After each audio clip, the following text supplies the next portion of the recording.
Hi class, today's lesson is on Wheatstone Bridge. This is Puan Anita, class by Raj, and teaching for Physics Form 6, Sem 2. Today, the learning outcome will be to explain the working principle of a Wheatstone Bridge and its uses. The Wheatstone Bridge was invented by Samuel Hunter Christie in 1833 and was improvised and popularized by Sir Charles Wheatstone in 1843.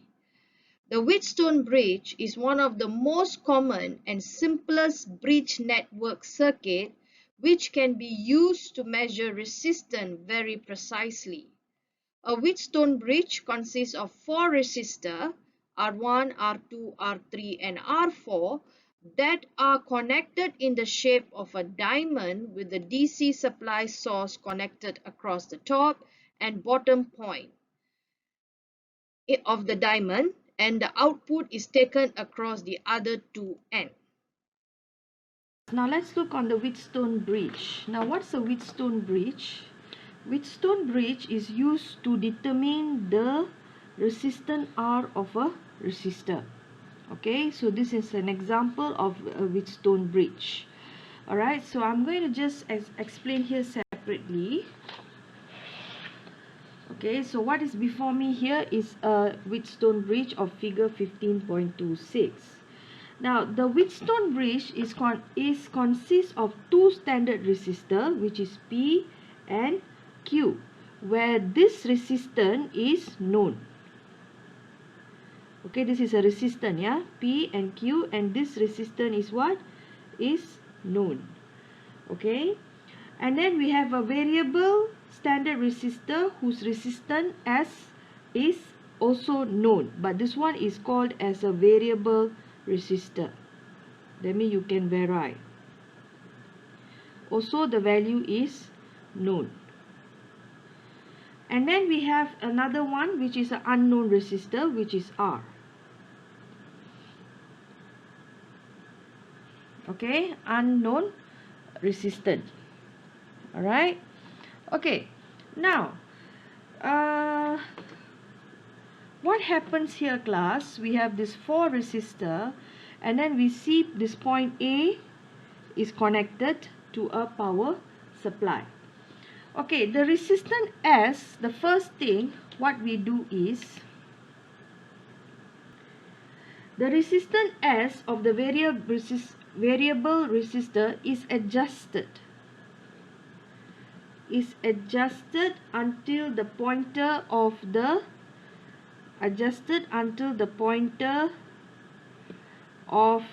galvanometer points to 0.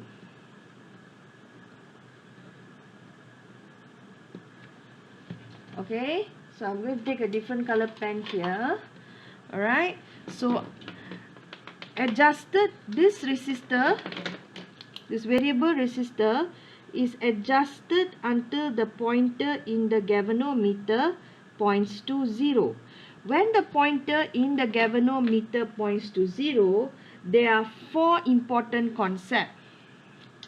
Okay, concept number 1. No current flow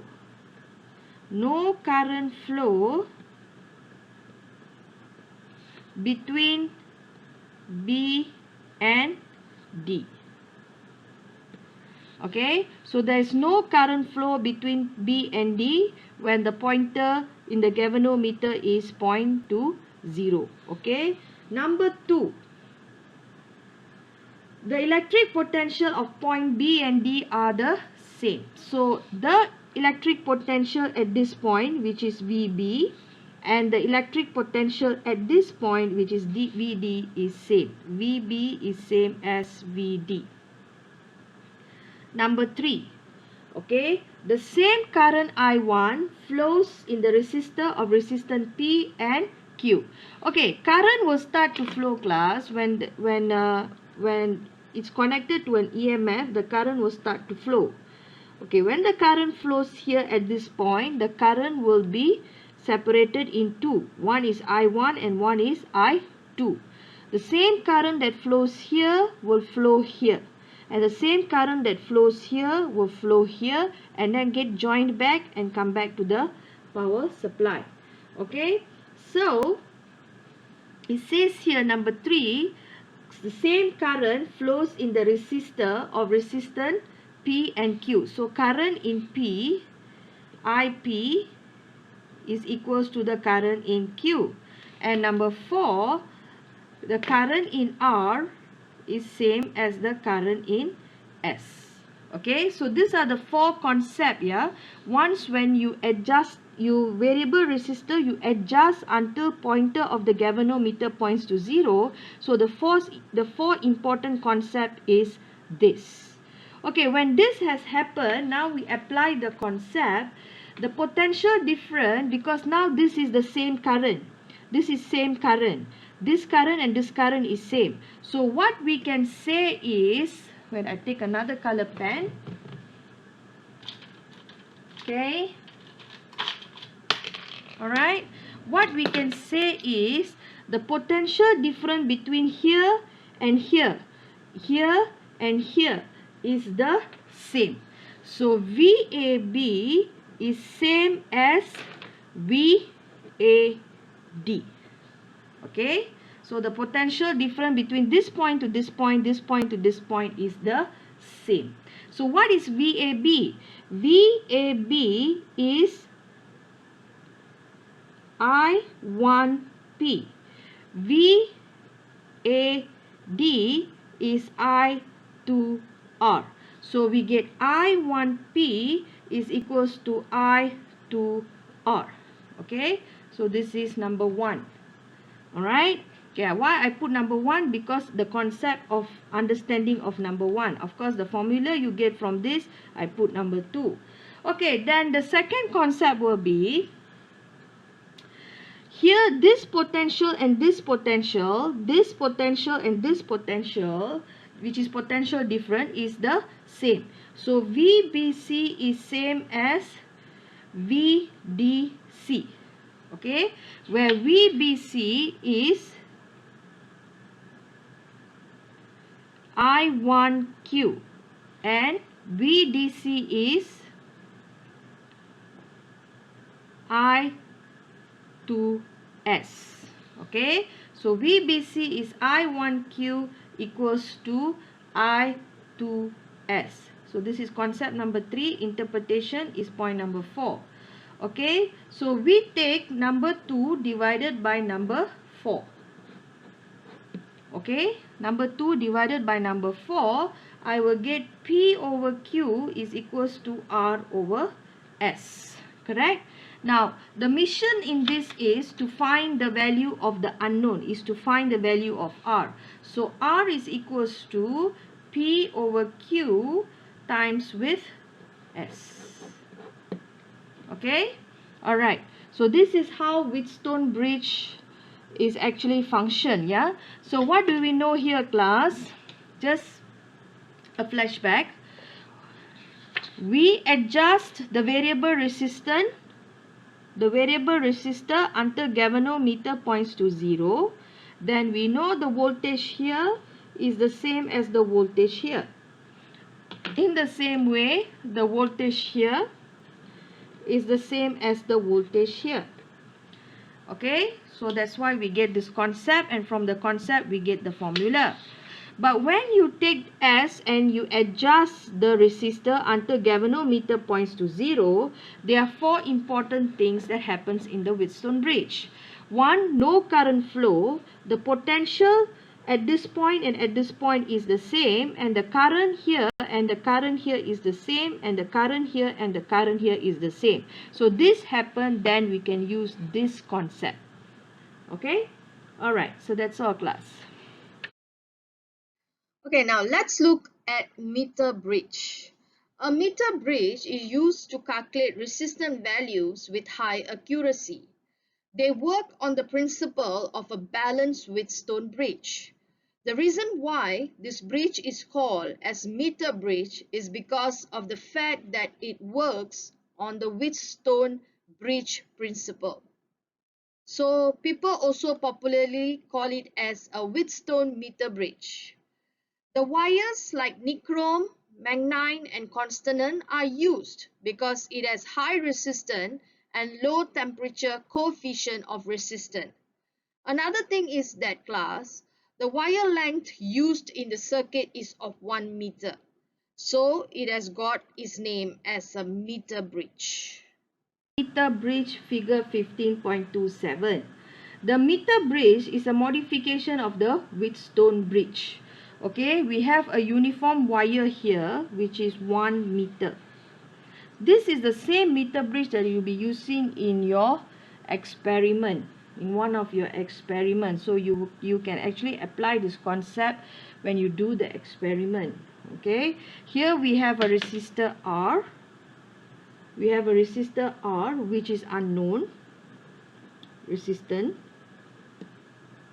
unknown, KNOWN, okay, unknown.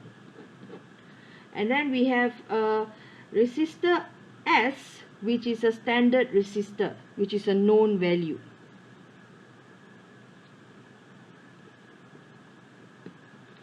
Okay, now what happened is here we have a center zero galvanometer which is in connected series with a sliding contact with J. Okay, and then you slide until galvanometer points to 0. Alright, the sliding contact is moved along the slide wire until the pointer of the galvanometer points to 0. Then once it points to 0, then we say the meter bridge is balanced.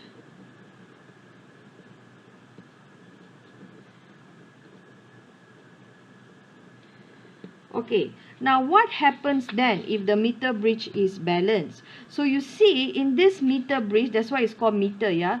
You can see that a relationship of resistance with length. Relationship of resistance with length. So there's two ways of explaining. Okay, the first way is we know R is directly proportional to length from the formula of R equals to rho L over A. Okay, so in this case I can say from here, this is R, not this R, yeah. I'm just telling you the basic understanding of the concept. So in this case we can say that this R is directly proportional to L1. Okay, or we can say and we can say S is directly proportional to L2.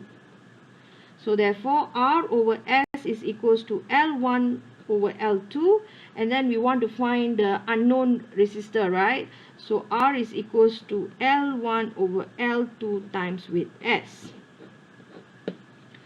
Okay, alright, so if you see your Oxford Fajar, you will notice that it comes with another kind of explanation in point number 4, where they say the small r is the resistance per unit length. It is just similar, but it's another way of explaining. Now the basic formula is R is directly proportional to length, not this R, yeah. I'm using the basic understanding. So here if I change the proportional sign, I get equal sign. So R is equals to, I'm going to choose to put K, or maybe we can follow the book, we can put small r. Okay, L, because once we change proportional sign to equal sign, we have to put a constant. So small r is equals to R over L. So if we apply here, so we get R equals to capital R over L1, number 1. If I apply here, I will get R equals to S over L2. So they are constant. This is number 2, yeah. So number 1 is equals to number 2. So I get R over L1 equals to S over L2. So R is equals to L1 over L2 times with S. That's why the book is telling small r is a resistance per unit length. Both are same way. It's just there are people who describe it differently. Okay, so resistance per unit length of the slide wire. Alright, so in other words, the most important thing is to understand that resistance is directly proportional to length from the formula R equals to rho L over A. And from that, we can also get this and get that, and we can also get the formula. Okay, so important is the concept. Right? Okay, class, that's all.